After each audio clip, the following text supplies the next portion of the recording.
India TV में हूं पिनाज त्यागी। Operation सिंदूर पर पार्लियामेंट में 32 घंटे की डिबेट के बाद जिस मिशन की इस वक्त सबसे ज्यादा चर्चा हो रही है वो है मिशन पीओके। बहस के दौरान विपक्ष ने पूछा कि ऑपरेशन सिंदूर से पीओके क्यों नहीं ले लिया, तो सरकार ने दो टूक कह दिया, पीओके तो हम ही लेंगे और जरूर लेंगे। नरेंद्र मोदी के प्रधानमंत्री रहते हुए ही लेंगे। पीओके और ऑपरेशन सिंदूर, संसद में दो बातें साफ कर दी गई। पहली ये कि ऑपरेशन सिंदूर का मकसद पीओके लाना नहीं था, दूसरी ये कि ऑपरेशन सिंदूर अभी रुका है, खत्म नहीं हुआ। अगर आप इन दोनों बातों की बिटवीन द लाइंस जिसे कहा जाता है उसको अगर समझेंगे कि भाई जो कहकर भी नहीं कहा गया है, तो वो आज हम अपने इस शो के जरिए समझने की और आपको समझाने की कोशिश करेंगे। तो क्या इसका एक मतलब यह भी है कि अगर ऑपरेशन सिंदूर दोबारा शुरू होगा तो इस बार उसका ऑब्जेक्टिव पीओके भी होगा? पीओके को लेकर अमित शाह ने मेज थपथपाकर यह ऐलान क्यों किया कि यह मोदी सरकार का लक्ष्य है और सरकार इसे पूरा करके रहेगी? विपक्ष सदन में मौजूद नहीं था, वॉकआउट कर चुका था, फिर भी पीओके पर इतना थ्रस्ट क्यों दिया गया? अगर समझें तो इसका संकेत यह है कि सरकार में अंदर ही अंदर कुछ तो चल रहा है इस मुद्दे को लेकर, प्लानिंग रणनीति हो रही है। कुछ दिन पहले रक्षा मंत्री राजनाथ सिंह भी कह चुके हैं कि पीओके के लिए युद्ध लड़ने की जरूरत पड़ेगी ही नहीं, वहां जो हालात हैं वो खुद चलकर हमारे पास आ जाएगा। विदेश मंत्री एस जयशंकर ने पीओके को लेकर जो कहा था वो भी आपको याद होगा कि पाकिस्तान से अब अगर बात होगी तो उस हिस्से को लेकर होगी जो उसने अवैध तरीके से कब्जा रखा है, मतलब पीओके। तो सोचिए, सरकार के 3 सबसे बड़े मंत्री पीओके पर स्टैंड क्लियर कर चुके हैं, रास्ते भी साफ दिख रहे हैं। पहला ऑपरेशन पीओके चलाकर, दूसरा पीओके की आवाम की इच्छा पर, और बातचीत का रास्ता जो थोड़ा लगता नहीं है कि कारगर होगा पाकिस्तान के साथ, लेकिन एक ऑप्शन ये भी है। तो पीओके के विलय का कौन सा रास्ता सबसे नजदीक नजर आ रहा है? आज हम अपने एक्सपर्ट से यही सवाल पूछेंगे। चर्चा शुरू करें उससे पहले पीओके पर जरा वो बयान भी सुन लीजिए जिसने मुनीर की नींद उड़ा दी है और हिंदुस्तान की उम्मीदें बढ़ा दी हैं। कांग्रेस ने हमेशा नेशनल सिक्योरिटी पर समझौता किया।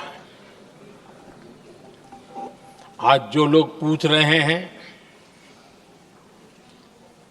पीओके को वापस क्यों नहीं लिया,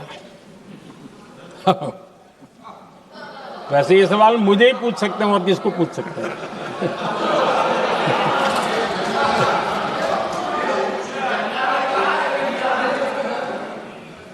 लेकिन इसके पहले जवाब देना होगा पूछने वालों को। किसकी सरकार ने पीओके पर पाकिस्तान को कब्जा करने का अवसर दिया? जवाब साफ है, जवाब साफ है।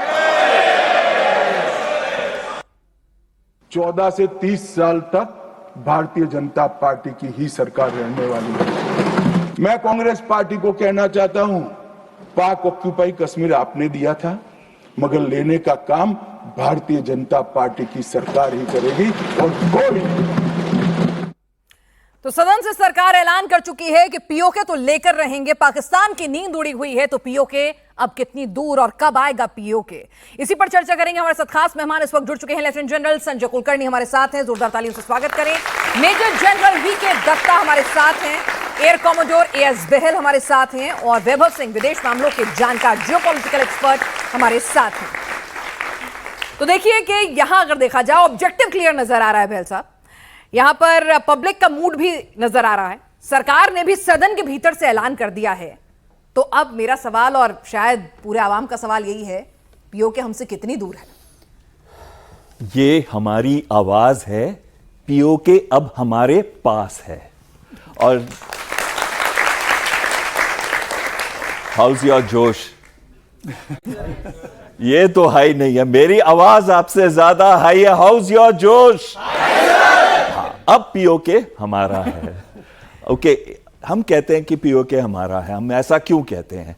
इसलिए कहते हैं क्योंकि अगर आपने देखा, कल जब एक मीटिंग हुई थी एक विलेज के अंदर, पाकिस्तान के अंदर, क्योंकि हमारी सशस्त्र सेनाओं ने क्या किया, हमने एक टेररिस्ट है अफगानी करके, उसको मारा था, जो कि लश्कर तैयबा का है, जो 3 टेररिस्ट के साथ था, सुलेमान के साथ था और साथ में जिग्रम के साथ था। उनको हमने मारा। आपको याद होगा जिन्होंने पहलगांव अटैक किया था, हमने उस टेररिस्ट को मारा तो उसकी मौत का जो फंक्शन है वो हो रहा था, और उधर फंक्शन के अंदर एक आतंकी लश्कर तैयबा का आया, रिजवान हनीफ, वो रिक्रूटर है उनका। वो क्या करता है, पीओके में जाता है, लोगों को धमकाता है, एनकरेज करता है, ब्रेन वॉश करता है, पैसे देता है 2 लाख रुपए उनको, और उनको टेरर एक्ट्स या आतंकी जो एक्टिविटीज है उसके अंदर लेके आता है, फिर ट्रेनिंग करता है और भारत भेजता है। कल उसे पीओके के लोगों ने जूते मार मार के गांव से निकाल दिया। इसका क्या मतलब है? पाकिस्तान ऑक्यूपाइड कश्मीर के लोग तंग आ गए हैं इन आतंकियों से। वो नहीं चाहते उनके यंग लड़के लड़कियां जो हैं इस रास्ते पे चलें। वो चाहते हैं डेवलपमेंट हो, एम्प्लॉयमेंट है, वो कुछ बड़े काम करें, ना कि टेरर वाले, ना कि आतंकी काम करें। तो ये तो एक बात होगी कि लोग तंग आ गए हैं वहां पे। लोग क्यों तंग आए हुए हैं? और भी रीजन। 78 साल हो गए हैं, वहां कोई डेवलपमेंट नहीं हुई है। वहां पे गेहूं के प्रोटेस्ट हुए पिछले 1 साल के अंदर, इलेक्ट्रिसिटी के ऊपर प्रोटेस्ट हुए, उनको सिर्फ 3 से 4 घंटे इलेक्ट्रिसिटी मिलती है, आपको मालूम है, जबकि 127 हाइड्रो इलेक्ट्रिक प्रोजेक्ट्स हैं वहां पे तो भी। और उसके बाद कहां जाती है? पानी, मिनरल वेल्थ, फॉरेस्ट वेल्थ, और साथ में इलेक्ट्रिसिटी जाती है पंजाब, जो कि पाकिस्तान का पंजाब प्रांत है, वहां जाती है। वो लोग रिच हो रहे हैं और ये लोग गरीब हो रहे हैं, पीओके गरीब हो रहा है। साथ में एक सोस्त करके ड्राई पोर्ट है, 6 महीने से वहां पे उन्होंने उनका सामान रोक रखा है जो चीन से आता है, और वो सामान खराब हो रहा है क्योंकि वो अतिरिक्त टैक्स चाहते हैं, जबकि गिलगिट बाल्टिस्तान का जो एरिया है वहां पे ऐसी कुछ नहीं है, वो ऑटोनोमस रीजन है। एक कहने के लिए ऑटोनोमस रीजन है, पूरा का पूरा कंट्रोल तो पाकिस्तान की गवर्नमेंट के पास है। यानी कि वहां पे अभी भी भुखमरी ऐसी कंडीशंस है, डेवलपमेंट है नहीं, और साथ में जो लैंड है वो सीपेक के नाम पे ले लिया है सस्ते दामों पे, उनको अच्छी रियायत भी नहीं मिलती। रेवेन्यू जो मिलता है इतने मिनरल से, इतने फॉरेस्ट से, इतने लैंड से, वो भी उनको नहीं दिया जाता। तो वहां पे लोग खुश नहीं हैं। लेकिन अब मैं आपसे पूछता हूं, खुश नहीं है तो हमारी क्या प्रॉब्लम है? चलो चलें पीओके और लेके आते हैं। कुछ थोड़ी थोड़ी प्रॉब्लम्स हैं। ये प्रश्न आपके मन में आएगा ना कि क्या प्रॉब्लम है? वो प्रॉब्लम है कि वो 2 एरियाज है वहां पे। एक है गिलगिट बाल्टिस्तान, जो 1/3 हिस्सा इन्होंने हमारा ले लिया है। वो 1/3 हिस्सा में गिलगिट बाल्टिस्तान का 5000 फुट से लेके ऊपर जाता है 28,251 फुट K2 जो है उस उतनी हाइट्स तक। यानी कि बड़ी बड़ी ऊंची पहाड़ियां हैं, बड़ी बड़ी ऊंची पहाड़ियां हैं, और साथ ही में बहुत सारे उधर रगड टेरेन है। टेरेन फ्रिक्शन कहते हैं हम इसको मिलिट्री लैंग्वेज के अंदर, बहुत हाई है। हमने हाजी पीर पास को जीता था 1965 की लड़ाई के अंदर, पर हमने वापस कर दिया था उसको, क्योंकि जो एग्रीमेंट हुआ था तशकंद के अंदर, तो उसको हमने वापस कर दिया।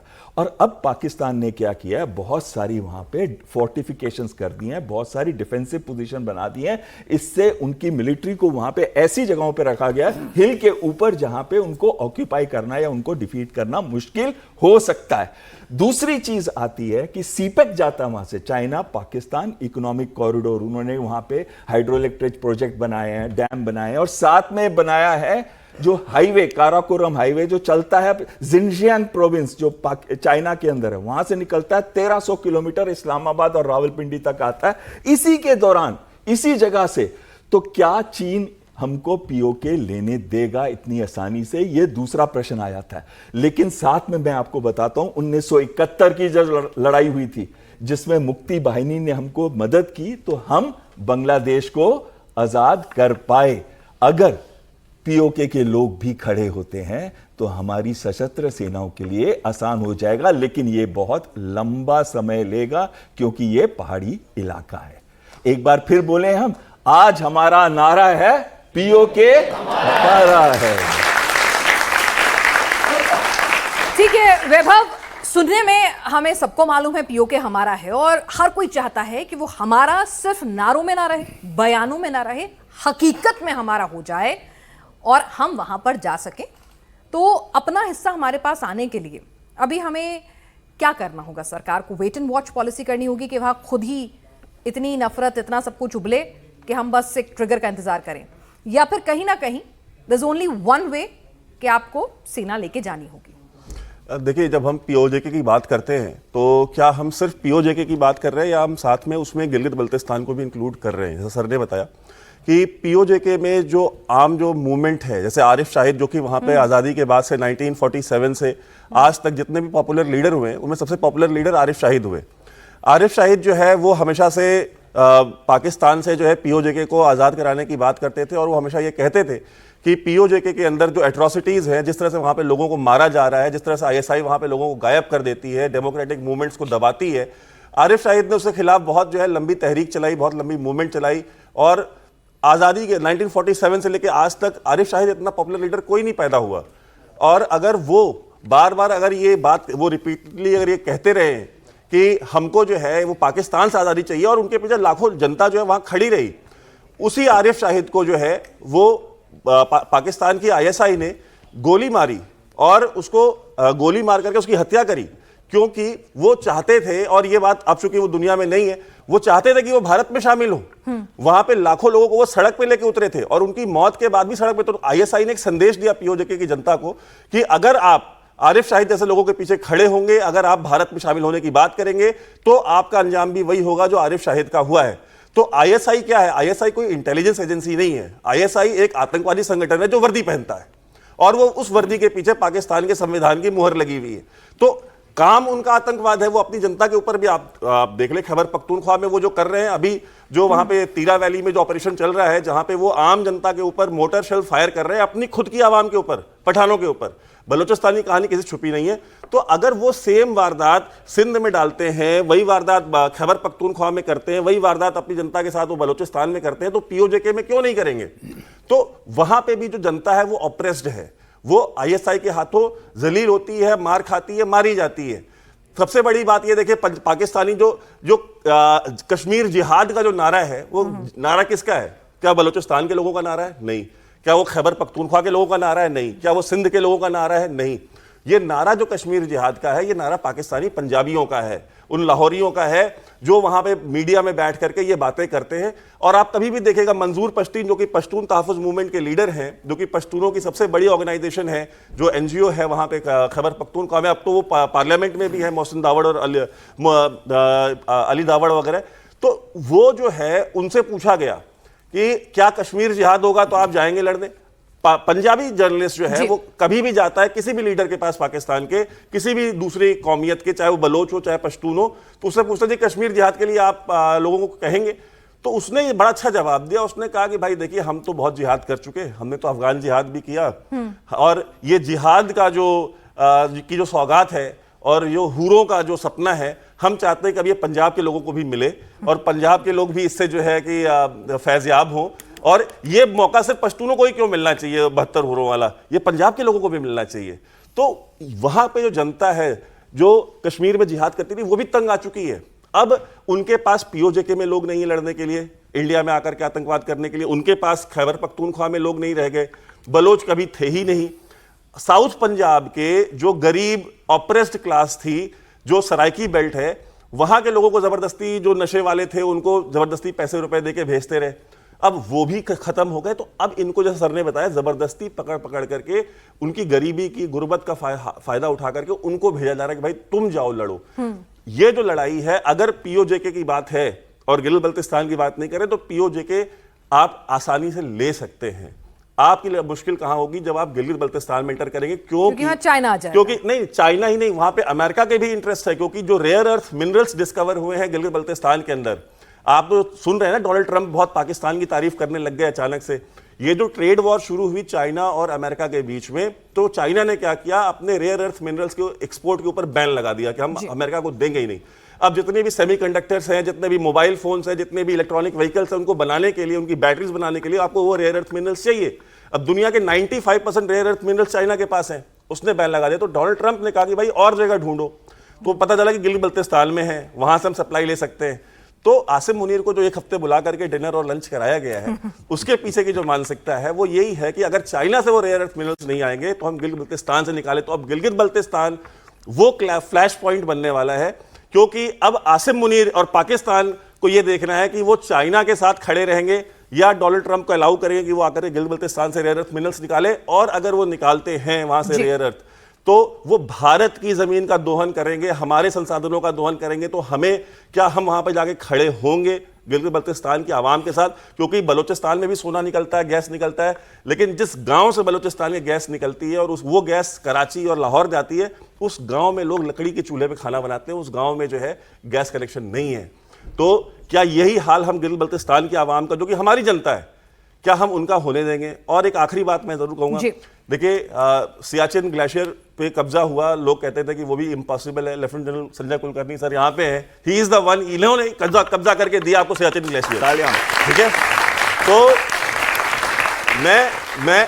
मैं आपको बताता हूं कि देखिए वो सेम सिचुएशन आपके साथ गिलगित बल्तिस्तान में भी आएगी, लेकिन जब तक आपके पास ऐसे सोल्जर्स रहें तब तक गिलगित बल्तिस्तान भी इम्पॉसिबल नहीं है। ऐसे भी impossible itself says I am possible। Kulkarni sir, अब यही सवाल आपके पास के पीओके लेने की इच्छा है, सरकार ने भी अपनी स्ट्रैटेजी साफ कर दी है, फौज हमारी तैयार है और रणनीति जाहिर तौर पर पैरेलली बन रही होगी।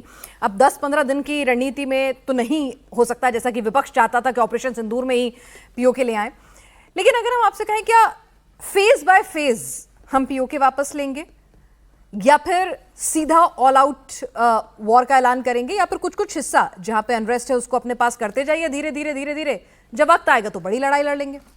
बिनाज, पीओके जो है कुछ एक इलाका हमने ऑलरेडी ले रखा है, 71 में भी लिया है। ऐसे नहीं कि पीओके हम लोगों ने नहीं लिया, धीरे धीरे लिया है, पर पीओके में पिछले 75 साल से अपने आप, जैसे रक्षा मंत्री खुद कह रहे हैं, ये वो अपने आप आकर के मिलेगा, क्योंकि वहाँ की जो आवाम है वाकई बिल्कुल नाखुश है और वो जानती है कि जिस प्रकार से उनके साथ बुरा हाल ये पाकिस्तान की फौज और ख़ासकर जो कि पंजाबी हैं उनके साथ करती है। यही कारण है कि आज की तारीख में भी जिस प्रकार बार बार बात करते हैं गिलगित बाल्टिस्तान की, गिलगित बाल्टिस्तान में 71 की लड़ाई में हम लोगों ने एरिया लिया, उसको हम बोलते हैं तुर्तुक, और वो तुर्तुक इलाका 99 की लड़ाई में कारगिल में भी उसको पाकिस्तान ने काफ़ी उकसाने की कोशिश की। उसके बावजूद भी आज अगर हम उधर जाएंगे तो आज पहला गांव हमारा वहाँ पे है त्याक्सी करके, आप उधर जाके देखिएगा वो लोग जो हैं वो कितने खुश हैं और वो खुद बाल्टिस्तान और अपने गिलगित बाल्टिस्तान में जाना नहीं चाहते। तो जहाँ तक गिलगित बाल्टिस्तान का सवाल है, पाकिस्तान ऑक्यूपाइड कश्मीर का सवाल है, ये खुद अपने आप भारत में आकर के मिलेगा, क्योंकि वहाँ पे बुरा हाल है। अब सवाल ये है कब आएगा और कैसे आएगा और किस प्रकार से लेंगे, वो अब हमारी जिम्मेवारी है, हमने उसको किस प्रकार से लेना है। पर लेना ज़रूर है क्योंकि अपना है, वहाँ के लोग परेशान हैं, जैसे पैनलिस्ट भी साफ कह रहे हैं, वहाँ पे बिजली पानी नहीं, जबकि बिजली वहीं पैदा होती है, वहाँ पे उत्पादन बिजली का होता है, और जाति पंजाब में है। खाना पीना वहाँ पे लोगों को नहीं है, पानी पीने के लिए इतना सब कुछ होने के बावजूद नहीं। चीन वहाँ पे आकर के घुस गया है, रेयर अर्थ के लिए बाकी लोग, अब अमेरिका भी आ सकता है। तो उसके बावजूद भी मैं ये कहूँगा कि ज़रूर इसमें कोई शक नहीं कि वो इलाका हमारा है, हमारा रहेगा। पर सवाल ये है ये 1947 के बाद हुआ कैसे, ये गया कैसे, वो बना कैसे? क्योंकि अगर पूरा जम्मू कश्मीर हमारा है तो ये इलाका कैसे रह गया, ये एक बहुत बड़ी समस्या है जो आप प्रधानमंत्री का बता रहे थे, और प्रधानमंत्री जिस प्रकार से पार्लियामेंट में बता रहे थे कि जिन्होंने किया वो कैसे हुआ। Sir, history can't be undone, लेकिन फ्यूचर कैन बी चेंज ना। हिस्ट्री को आप अंडू नहीं कर सकते हैं, इतिहास को आप जाके पलट नहीं सकते हैं, लेकिन फ्यूचर में पीओके हमारा हो, इसके लिए हमें क्या करना होगा? पीओके हमारा है, हमारा होगा, इसमें भी कोई शक नहीं। क्योंकि अगर आप 75 साल में वहां पे लोगों को देखते हैं, और क्यों वहां पे भी दिक्कत है, उस पूरे इलाके में सुन्नी नहीं है, शिया हैं, और ये जो ट्रांसफॉर्मेशन ऑफ पॉपुलेशन करी है पाकिस्तान, उधर सुन्नियों को ला करके बसाने की कोशिश कर रही है, पंजाबियों को बसाने की कोशिश करी है, और वहाँ पे जितने भी अपना मैं कहूँगा इलेक्टेड रिप्रेजेंटेटिव्स है, वो सारे के सारे पाकिस्तान की सरकार ही वहाँ पे ला करके बनाती है। इतना ही नहीं कि वहाँ पे कई बार अपने पाकिस्तान ऑक्यूपाइड कश्मीर में भी, आज़ाद कश्मीर में भी इस तरह के जो लोग रहे हैं, अपने यहाँ पे भी लोग हैं। अगर हम कहें कि अपने यहाँ पे जब नेशनल कॉन्फ्रेंस है, उसका पहले ये मुस्लिम कॉन्फ्रेंस होता था, उसके बाद ये नेशनल कॉन्फ्रेंस बना, और नेशनल कॉन्फ्रेंस से जो भाग अलग हुआ मुस्लिम कॉन्फ्रेंस, उसके जो प्रेसिडेंट थे जब वहाँ पे जाके बने, वो कौन थे? उमर फारूक, जो आज के मिरवेज हैं श्रीनगर के, उनके ही दादाजी हैं। तो आप समझ सकते हैं कि किस प्रकार से कितने तार जुड़ी हुई है। तो होएगा, इसमें यह सोचना कि मुश्किल है, मुश्किल नहीं है, होना है, होगा और हो के रहेगा। सर आप सब जैसे फौजी हैं तो निश्चित तौर पर होगा, इसमें कोई डाउट नहीं है हमें अपनी सेना पे। तो कब होगा इसका इंतजार है, और यही सवाल है कि यहाँ पर मैं सर आपके पास आ रही हूं अब दत्ता साहब, कि अब होगा तो सही, ये हम काफी वक्त से सुनते आ रहे हैं, वहां पर हालात खराब है ये भी सुनते आ रहे हैं। अब क्या होता है, उम्मीदें बढ़ने लगती हैं। ऑपरेशन सिंदूर में जब दुश्मन को आप कुछ मिनटों में नेस्तनाबूद कर देते हैं, घुटनों पे ला देते हैं महज 4 दिन में, तो आपकी उम्मीदें लगती हैं कि भाई लगे हाथ ले लो पीओके भी। I know it's not easy अगर हम स्ट्रेटेजिकली सोचे, लेकिन क्या है, इतना वक्त क्यों लग रहा है? पिनाज, मैं पूरी हमारी जो दर्शक यहाँ बैठे हैं, आपके जो व्यूअर्स हैं पूरे हिंदुस्तान में, एक थोड़ा सा मैं आपको हिस्टोरिकल बैकग्राउंड में ले जाता हूँ कि पीओके हमारा कैसे है। जब भारत का बंटवारा हुआ पाकिस्तान के साथ, अंग्रेजों ने एक रेखा खींच दी, भारत के अंदर 562 प्रिंसली स्टेट्स भारत के साथ मर्ज हुए अंडर इंस्ट्रूमेंट ऑफ सीजन, और उसी के अंदर एक स्टेट क्या था, जे.एंड.के का जो महाराजा था उसने भी इंस्ट्रूमेंट ऑफ सीजन साइन किया था, लेकिन वो थोड़ा डगमगाया हुआ था क्योंकि अंग्रेजों ने 3 ऑप्शन दी थी जी। कोई भी स्टेट या हिंदुस्तान को ज्वाइन कर ले या पाकिस्तान को ज्वाइन कर ले या इंडिपेंडेंट रहे। तो जे.एंड.के का जो महाराजा था, क्योंकि बड़ा स्टेट था, उसने सोचा मैं इंडिपेंडेंट रहूँगा। तो उसने उस समय थोड़ा सचमुचपन दिखाया कि मैं हिंदुस्तान के साथ जाऊं कि पाकिस्तान के साथ जाऊं कि मैं इंडिपेंडेंट रहूं। तो उसका झुकाव क्या था, मैं इंडिपेंडेंट रहूंगा।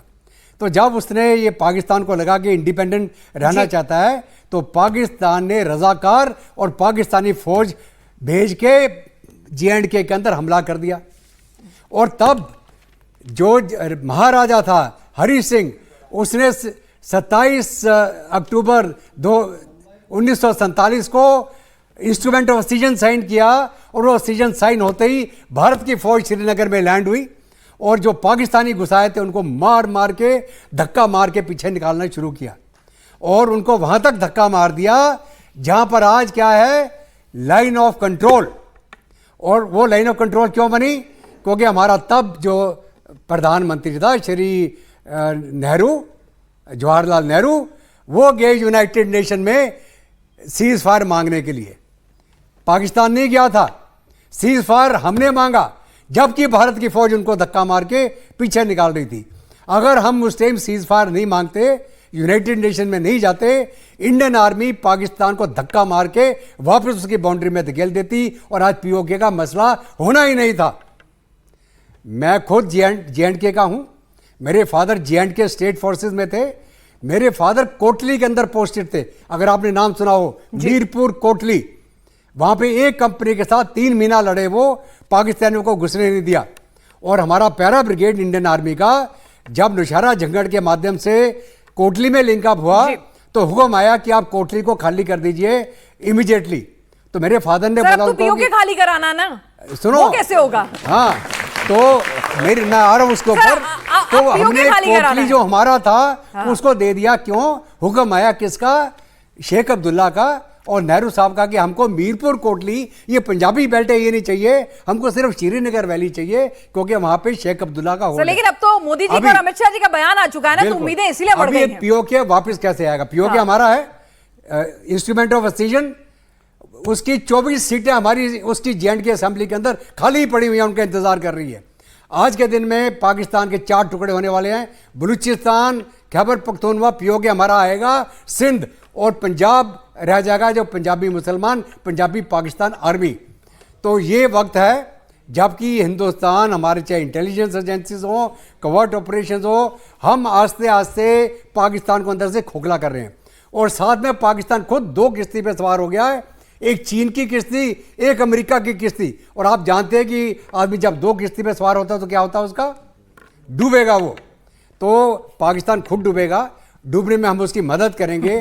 पीओके की आवाम खुद वहाँ पे परेशान हो चुकी है कि जो तरक्की वो हिंदुस्तान में देख रहे हैं, वहाँ पे गुर्बत छाई हुई है, भुखमरी छाई हुई है, ना बिजली, ना पानी, ना एजुकेशन, तो वो सब भारत में मिलना चाहते हैं।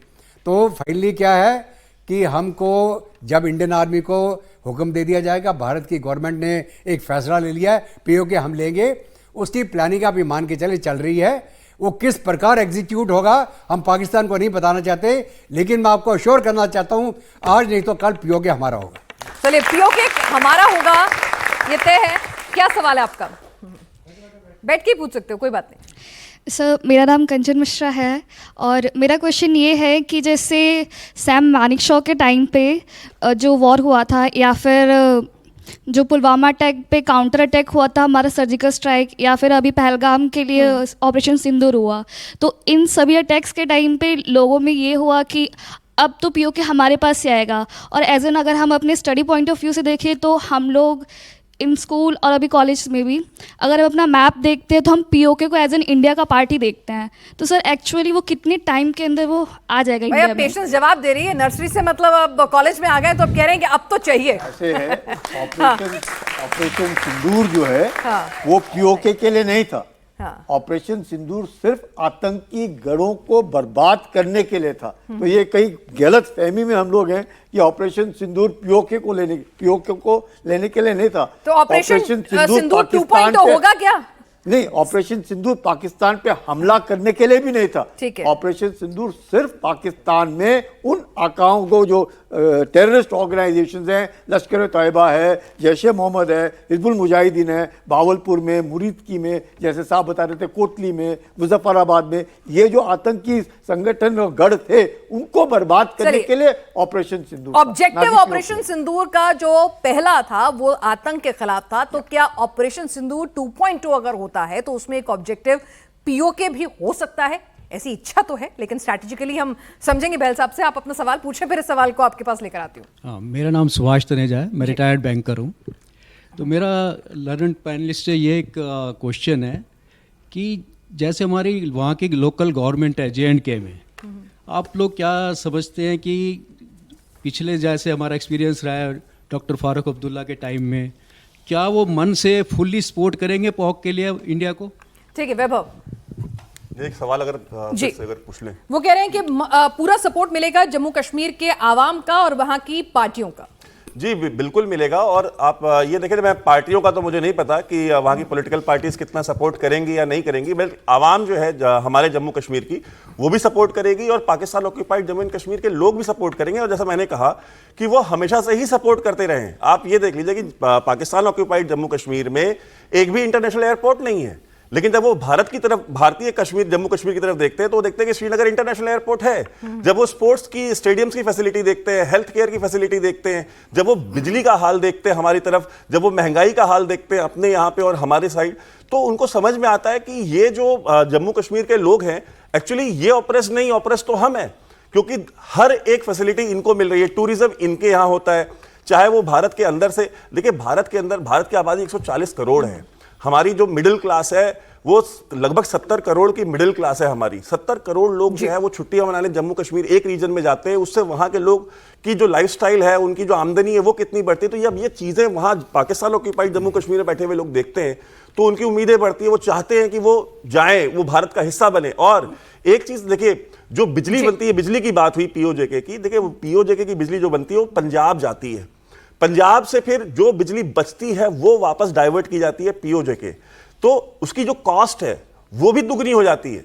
पंजाब में रहने के लोगों से कुल मिला के सौतेला व्यवहार किया जा रहा है। कब्जा तो आपने कर लिया लेकिन मन से अपनाया नहीं है। वो हिंदुस्तान के ही नागरिक हैं, हिंदुस्तान का ही आवाम है। तो उनका सवाल था कि अंदरूनी, आप अंदरूनी की बात कर रहे थे। जी। इनका जो सवाल है बहुत, मतलब मैं कहूंगा ये जो अंदरूनी जो हालात हैं अपने बीच में, वो भी सोचने वाले हैं। पीओके तो पीओके भारत ले लेगा, लेकिन अपने कश्मीर के अंदर जो अब्दुल्ला की जो बात कर रहे थे और पूछ रहे थे सवाल, वहां पे जरूर एक प्रश्न चिन्ह है। और प्रश्न चिन्ह क्यों है? क्योंकि अभी आपने देखा इतना आर्टिकल एब्रोगेशन के बाद, 370 के एब्रोगेशन के बाद भी जिस प्रकार से चीफ मिनिस्टर ऑफ JNK ने 13 जुलाई को मार्टियर डे मनाने की बात की जो 1931 की थी, वो गलत था। वो भावना पैदा करती है एक सेपरेटिज्म की, वो गलत काम किया उन्होंने, वो कदम नहीं उठाना है। और वो जो कदम उन्होंने उठाया है दिखाने के लिए, उन्होंने ये जो अलगाववादी लोग हैं उनको और ताकत मिलती है, वो गलत किया उन्होंने, वो नहीं करना चाहिए। तो पहले अगर हमें पीओके लेना भी है तो पहले खुद को भी हमें उसके लिए तैयार करना होगा, कंसेंसस डेवलप करना होगा। एक आपका सवाल। गुड मॉर्निंग सर, मैं विकास कुमार हूँ। मेरा एक आपसे ये सवाल है कि अगर पीओके के लिए युद्ध होता है तो उसका अंजाम या उसका प्रभाव भारत के नागरिकों पे और पीओके के नागरिकों पे क्या पड़ेगा जी? वेल सर, यानी अगर हम युद्ध करते हैं, लिंक कर दूं इसको आपके क्वेश्चन और से अगर हम युद्ध करेंगे तो वो भी खाली खाली ऐसे नहीं देंगे ना कि अच्छा ले जाओ हम कमजोर हैं। बिल्कुल। पहले तो मैं ये कहूंगा जो आपका क्वेश्चन था उसको इसके साथ लिंक करूंगा, थोड़ा पेशेंस रखिएगा। इन्होंने कहा था कि क्या ऑप सिंदूर 2 जो है वो अब पीओके के लिए होगा। ऑप सिंदूर को अगर हम ना लिंक करें, पेनाल्टी अगर हम उसको ना लिंक करें पीओके के साथ, क्योंकि ऑप सिंदूर जब शुरू किया गया था वो आर्टिकल 15 और chapter 7 United nation security council के अंदर किया था, राइट टू सेल्फ डिफेंड। जब हमारे ऊपर हमला होता है और हमारे ऊपर मतलब पहलगांव पे हमारे देश पे हमला हुआ, हमारी सेकुलर फैब्रिक पे हमला हुआ, तो इस वजह से हमने राइट टू रिस्पॉन्ड किया और हमने उनके जो आतंकी एरियाज हैं, कैंप्स हैं, ट्रेनिंग ग्राउंड्स हैं, उनके जो मरकज हैं, उनके ऊपर हमने हमला करके 100 से ऊपर मारे। तो अगर हम इसको ना लिंक करें पीओके के साथ वो सही रहेगा। दूसरा, ये जो आपने भी पूछा और इसके साथ मैं ले रहा हूं कि इस समय पाकिस्तान एक ऐसी स्थिति में है कि वो कभी भी इम्प्लोड कर सकता है। बलूचिस्तान में ऑफ बॉम्ब शुरू हुआ था 9 जुलाई को, उसके अंदर 84 कोऑर्डिनेटेड अटैक्स हुए और 50 से ऊपर सिक्योरिटी फोर्सेस के लोग मारे गए। बलूचिस्तान में इस साल के अंदर 500 से ऊपर अटैक हुए, 501, और कहीं ना कहीं उधर 700 के करीब लोग मारे गए, 726 अगर एग्जैक्ट नंबर दें। इस समय पाकिस्तान आर्मी की रिट बलूचिस्तान में नहीं चल रही, सिर्फ अगर क्वेटा कहें और ग्वादर कहें हाँ चल रही है, लेकिन रूरल एरियाज में जाएं तो बिल्कुल नहीं चल रही, रोज उनके सोल्जर्स मर रहे हैं। उसी तरह खैबर पख्तूनवा के अंदर भी जो गुल बहादुर का नाम आपने सुना होगा, जो तहरीके तालिबान पाकिस्तान के साथ एफिलिएटेड है, उन्होंने 2 सुसाइडल हमले किए थे, एक में 13 दूसरे में 16 लोग मारे गए, और साथ में वहां हर दूसरे तीसरे दिन कोई ना कोई हमला होता है पाकिस्तान आर्मी के ऊपर। तीसरा है सिंध वाले खुश नहीं है क्योंकि पानी नहीं आ रहा। चौथा है पीओके के अंदर जो है बिल्कुल लोग खुश नहीं है, वो पूरा एग्जांपल्स हमने अभी आपको दे दिए। तो ये समय सही है, लेकिन जो आप पूछ रहे हैं क्या पाकिस्तान सोता रहेगा, नहीं। हमने शुरू में जब बात की थी कि जो उनके हिल फीचर्स हैं उसके ऊपर उन्होंने अपनी डिफेंसिव पोजीशंस और बहुत स्ट्रांग पोजीशंस बना दी हैं। साथ में मैंने आपको लिंक करके कहा था कि जो अगर हम देखें 1971 हम क्यों जीते, क्योंकि उनका अवाम जो था बांग्लादेश का वो हमारे साथ था। उनकी अपनी एक फाइटिंग एलिमेंट था जिसे मुक्ति बाहिनी कहते हैं, फ्रीडम फाइटर्स जो थे, उन्होंने हमारी बहुत मदद करी थी, इंटेलिजेंस में भी, सप्लाई लाइंस को काटने में भी उनकी। उसी तरीके से अगर इनकी भी कोई बनती है, हमें ऐसा सिचुएशन क्रिएट करना है कि उनका भी एक ऐसे मुक्ति बाहिनी जैसे कोई फौज बने, वो भी हमारी मदद करें, दोनों इंटेलिजेंस में भी और लाइन, उनकी सप्लाई लाइन को काटने में भी, और हमारी मदद करें जब हम हमला करेंगे। तब मैं आपको बता सकता हूं कि हम फिर बहुत आसानी से तो नहीं कहूंगा, लेकिन काफी हद तक हम कुछ समय के अंदर पीओके को ले सकेंगे। Have I answered your question? जय हिंद। तो पीओके एक युद्ध का उन्माद नहीं होना चाहिए कि भाई बस जाके युद्ध कर दो और लड़ लो और छीन कर ले आओ। ऐसे नहीं होता है। जब दो मुल्कों के बीच में जंग लड़ी जाती है, और जाहिर सी बात है वो भी अपना कब्जा इतनी आसानी से नहीं छोड़ेंगे, उसी पर उनकी राजनीति फलती फूलती है। तो कहीं ना कहीं सोच समझ के जंग तो लड़नी होगी, लेकिन सोच समझ के दत्ता साहब लड़नी होगी। जंग के बिना तो देने से रहे कि बातचीत से यार दे दो प्लीज, ठीक है अब तुमसे संभल नहीं रहा है, पाकिस्तान के टुकड़े हो जाएं उसका इंतजार करें। इतनी पेशेंस अब मुझे लगता नहीं कि भारतीय आवाम में बची है, और हमारे सदन में जो ऐलान हुआ है उसके बाद भी इशारा यही मिल रहा है। तो युद्ध तो होगा पीओके के लिए, क्या लगता है आपको? देखिए बिनाज, युद्ध के बिना तो कोई भी चीज़ हासिल नहीं होगी। 1971 में हमने एक बहुत गोल्डन अपॉर्चुनिटी मिस कर दी, जबकि 93,500 प्रिजनर ऑफ वॉर हमारे पास थे। हम उसे डॉटेड लाइन पे साइन कराते कि पीओके भूल जा, नहीं तो ये नहीं मिलेंगे। अब ये मान के चले कि आपका एक जहाज हाईजैक हुआ, कंधार गया, फ्लाइट IC 814, 180 पैसेंजर थे उसमें। यहाँ भारत के अंदर रोना धोना शुरू हो गया कि हमारे लोगों की जान बचाइए। आप ये मान के चले कि 93,500 प्रिजनर ऑफ वॉर हमारे पास, पाकिस्तान के हर एक घर का एक नागरिक हमारे कब्जे में, वहाँ पे घुटने टिका के हम उनका नाक रगड़ाते और पीओके का वापस लेते। हमने उस समय कुछ नहीं किया, हमें पता ही नहीं क्या समझौता हुआ था। 1972 का समझौता क्या हुआ, वहाँ पर उसको फांसी टांग दिया, किसको? भुट्टो को। और यहाँ पे इंदिरा गांधी मारी गई ऑपरेशन ब्लू स्टार के बाद, तो पता नहीं चला किसी को हुआ क्या। एक गोल्डन अपॉर्चुनिटी हमने वो गवा दी। अभी जहाँ तक उनको वापस लेने का सवाल है, हमला उस समय कब कैसे शुरू हुआ था J&K के अंदर? खैबर पख्तूनवा, रजाकार कहाँ से आए थे? खैबर पख्तूनवा, पठान वहाँ से आए थे। अभी क्या है, TTP मार रही है पाकिस्तान की फौज को। वो अगर TTP हमारा साथ देती है, POK के अंदर अनरेस्ट होता है, इनके लाइन ऑफ कम्युनिकेशन कट जाएंगे, पंजाब और पाकिस्तान को हम आइसोलेट कर देंगे। उधर सिंध में सिंधु देश के लिए चल रहा मुहिम बलूचिस्तान का चल रहा है, तो हमको क्या है, पंजाब को काटना है, सिंध को 2 हिस्से में बांटना जो हमारी स्ट्राइक और कर सकती हैं, और प्लान करके हमको with the help of the people in POK and Khyber Pakhtunkhwa हम POK को वापस हासिल कर लेंगे। उसके लिए हमको थोड़ी मिलिट्री प्लानिंग करनी पड़ेगी। प्लानिंग तो चल रही होगी ना? बिल्कुल। अभी देखिए, जैसा मैंने आपको पहले बताया है कि हमें बताने की जरूरत नहीं है, हमारा था, हम उसको आज नहीं तो कल ले लेंगे, और उसकी तैयारी चल रही है, आस्ते आस्ते चल रही है। जिस दिन आपको बम फटेगा तो पता चल जाएगा। तो जो गरजते हैं वो बरसते नहीं, और जिनको बरसना है तो वो चुपचाप अपना काम कर रहे हैं।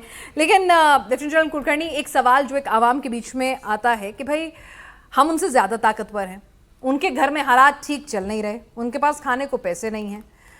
विपक्ष तो खैर अलग मंशा से ये सवाल उठाता है सरकार पर, लेकिन सोचते हैं ना कि भाई इससे अच्छी गोल्डन अपॉर्चुनिटी क्या आएगी?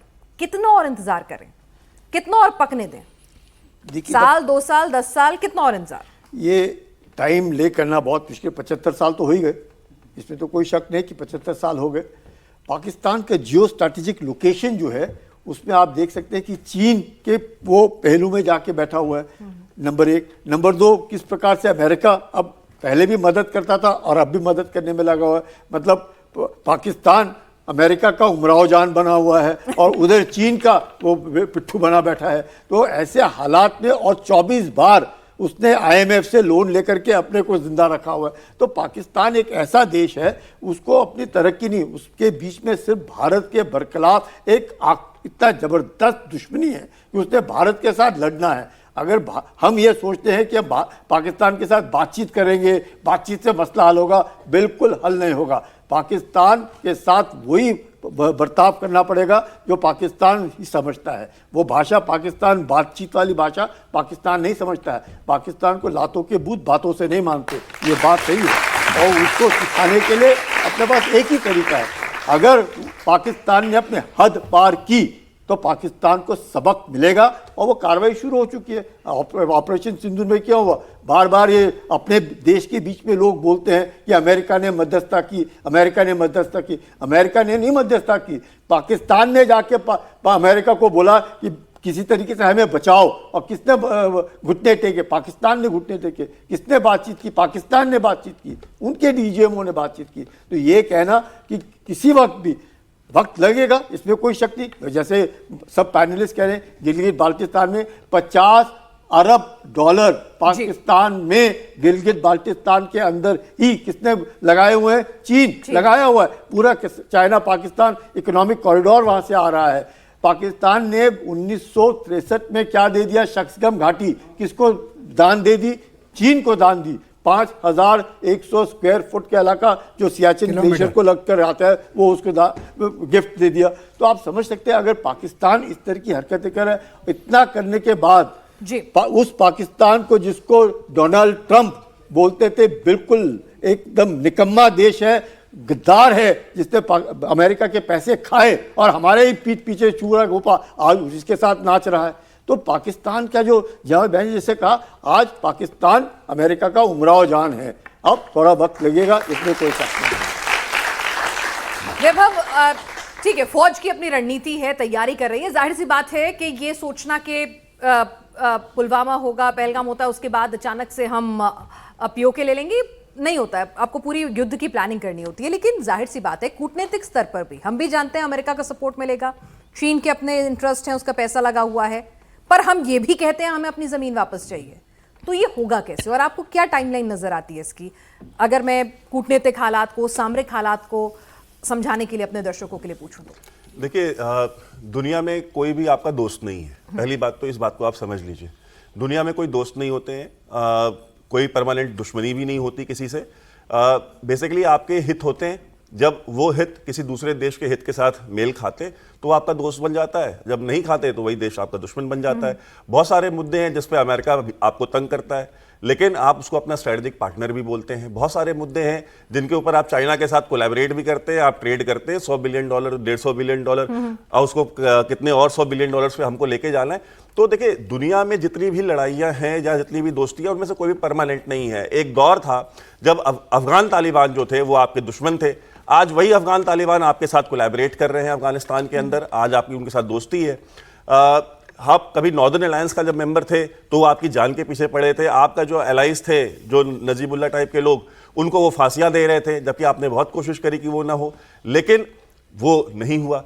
अब देखिए, दुनिया भर में आप ये वेट करेंगे कि अगर हम पीओजे के लेने जाएंगे तो अमेरिका हमको सपोर्ट करेगा या फ्रांस हमें सपोर्ट करेगा, कोई सपोर्ट नहीं करेगा। आपको अपने पांव पे खड़ा होना होगा और आपको खुद ये डिसीजन लेना पड़ेगा कि हम जाएंगे और हम लेकर के रहेंगे, और जो होगा उसके बाद देखी जाएगी। आपको याद होगा जब 1971 की बात इस हुई, डिसीजन को लेने के कितना करीब है हम? देखिए, मुझे लगता है कि हम बहुत करीब है उस डिसीजन को लेने में। और जैसा सर ने कहा, एक मल्टी प्रॉन्ग स्ट्रेटजी आपको चाहिए होगी, कि आपको इंटेलिजेंस का भी सपोर्ट चाहिए होगा, आपको वहां पे ग्राउंड पे भी आपको लोग एलाइज चाहिए होंगे, और ये चीजें समय लेंगी, इनमें पैसा भी बहुत लगेगा, इसमें पेशेंस भी बहुत चाहिए। और आजकल के सोशल मीडिया के जमाने में इस तरह के ऑपरेशंस करना बहुत मुश्किल हो जाता है। क्यों? क्योंकि हर हाथ में मोबाइल है, और ये इस तरह के इंटेलिजेंस ऑपरेशन, क्लैंडस्टाइन ऑपरेशंस करने के लिए बहुत मुश्किल होती है आज के दौर में, लेकिन ये डुएबल है, किया सकता है, और ये होगा, बहुत जल्द होगा। और हम देखेंगे अगले 4-5 साल के अंदर आपको एक बड़ी डेवलपमेंट इस दिशा में होती हुई दिखेगी। और जो एक अपराइजिंग है, जो पाकिस्तान ऑक्युपाइड जम्मू एंड कश्मीर के अंदर से उठेगी, वहां की आवाम उठेगी, और ये ऑपरेशन का आप देखिएगा बहुत सक्सेसफुल ऑपरेशन होगा। और पाकिस्तान, आप एक चीज समझिए, पंजाब जो है, आपने बालाकोट में हमला किया, आपने सर्जिकल स्ट्राइक की उड़ी के बाद, आपको हम बार बार ये कहते हैं कि देखिए, जब तक आप पंजाब को हिट नहीं करेंगे, ये कुछ भी बदलने वाला नहीं है। पाकिस्तान के पास एंडलेस सप्लाई ऑफ टेररिज्म है।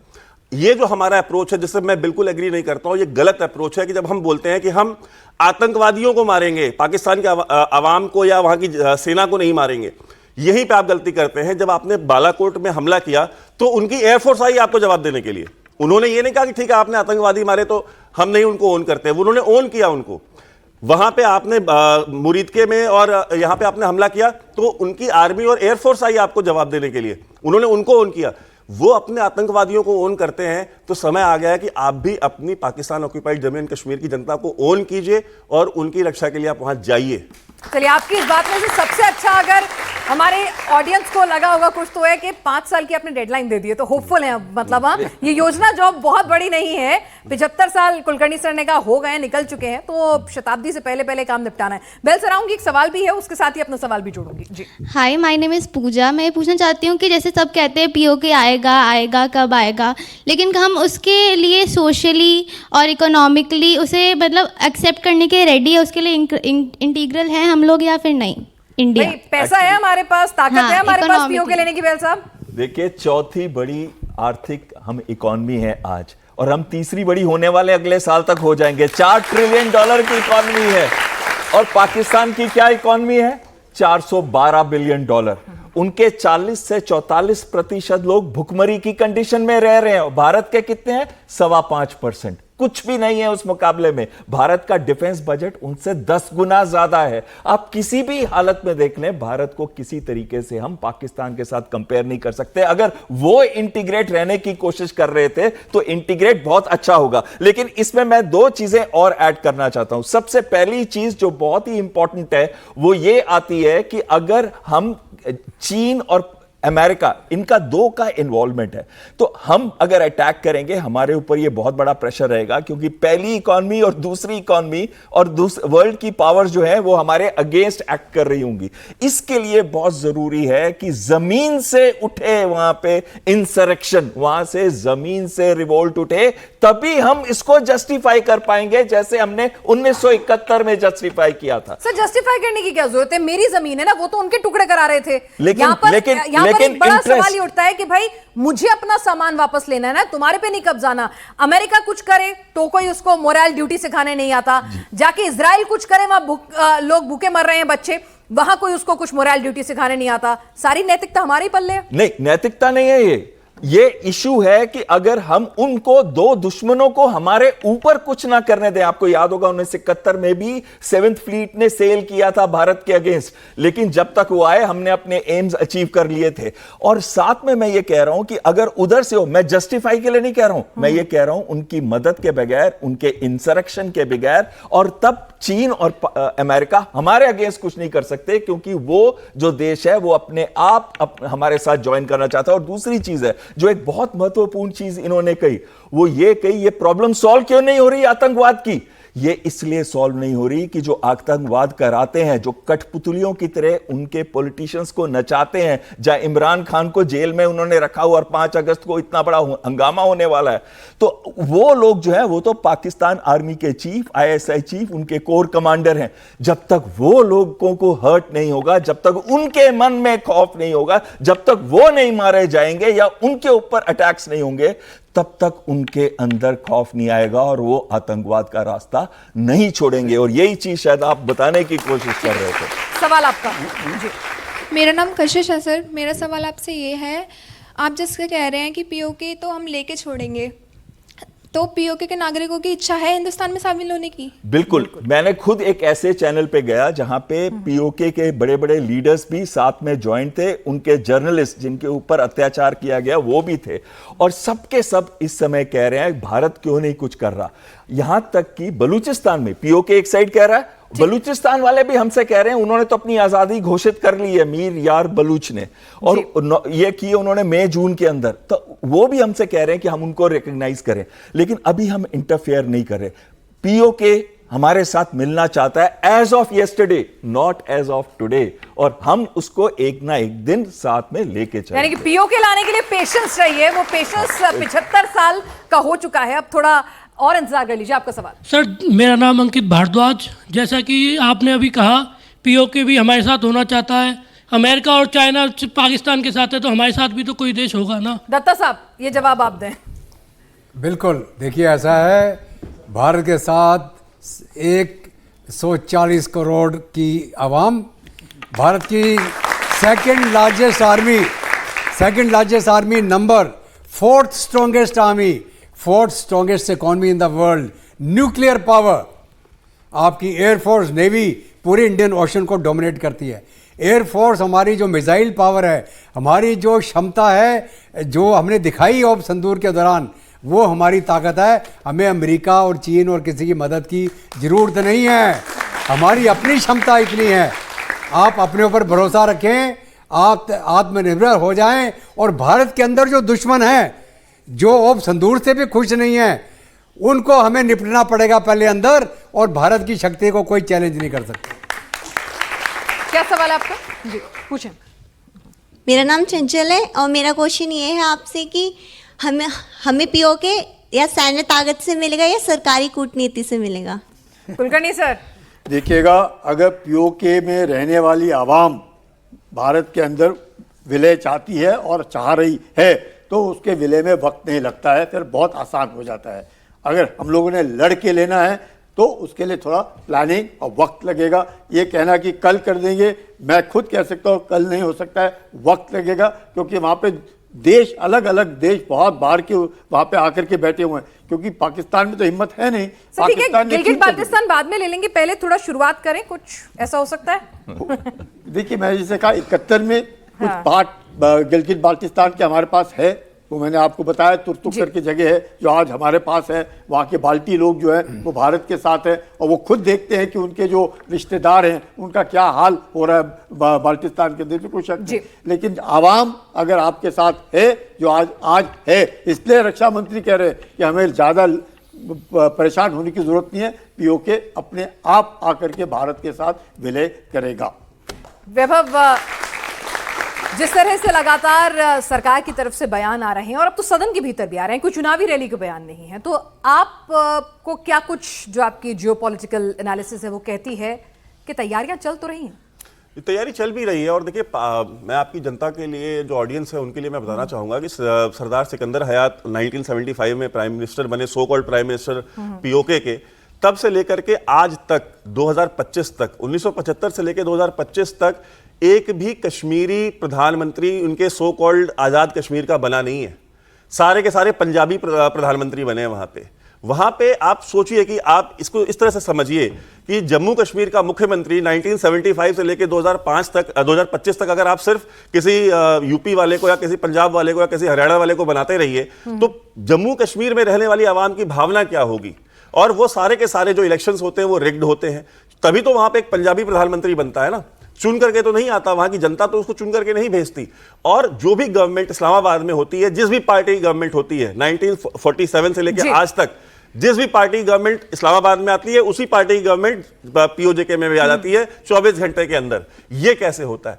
तो ये जो सारी चीजें हैं, ये जो दिल्ली में बैठे हुए जो पॉलिसी मेकर्स हैं उनको पता है कि आवाम के अंदर पीओजेके की एक बहुत गुस्सा है, बहुत रिजेंटमेंट है। और मैं आपको बता दूं, सन 2008 से 14 के बीच में पूरी तैयारियां थी और पीओजेके के लोग आने के लिए यहां पे तैयार थे, लेकिन तत्कालीन सरकार ने मना कर दिया था। ये बात, ये वाली सरकार तो ले लेगी ना, मना नहीं करेगी ना। और ये लेकर रहेगी। और ये जो बात हो रही है, ये आपके पास एक टाइम था 10 साल पहले जहां पे आप तैयार नहीं थे वहां के लोगों को एक्सेप्ट करने के लिए। आज एक सरकार आई है जो ये कहती है कि हम वहां के लोगों के साथ खड़े हैं और हम उनको वापस अपने मुख्य धारा में लाके रहेंगे। वेल सर, सभी ने कह दिया है। क्लोजिंग रिमार्क शुरुआत आपसे की थी तो कार्यक्रम का अंत भी आपसे। बहुत छोटा सा क्लोजिंग रिमार्क, आपको क्या नजर आ रहा है अपने अनुभव के आधार पर, हमारी सैन्य शक्ति के आधार पर, हमारी राजनीतिक इच्छा शक्ति के आधार पर पीओके अब कितनी दूर है? देखिए, पॉलिटिकल विल तो बहुत स्ट्रांग, और इतनी स्ट्रांग पॉलिटिकल विल आज तक नहीं रही। एक बार तालियां हो जाए इस बात के ऊपर। और दूसरी चीज, बहुत ही अहम चीज है, हमारी सशस्त्र सेनाएं एकदम तैयार हैं, मॉडर्नाइज हो रही हैं ऐसे रेट पे जो कभी हुआ ही नहीं है। और तीसरी चीज, जिस तरीके से हमारी इकोनॉमी बढ़ रही है, ग्रोथ 6.5% तो आईएमएफ और वो लोग कह रहे हैं, हम नहीं कह रहे। और उनकी इकोनॉमी किस पे ग्रो कर रही है? 2.7%। एक बार फिर से बोलेंगे, भारत माता की जय, भारत माता की जय, भारत माता की। चलिए, तो इसी बात पर कि पीओके हमारा है ये तय हो गया है, तैयारी पूरी है, बस अब थोड़ा सा पेशेंस और रखें, ये हमारे एक्सपर्ट्स कह रहे हैं। आप सभी इस चर्चा में शामिल हुए, आपका बहुत बहुत शुक्रिया। शानदार ऑडियंस के लिए भी जोरदार तालियां।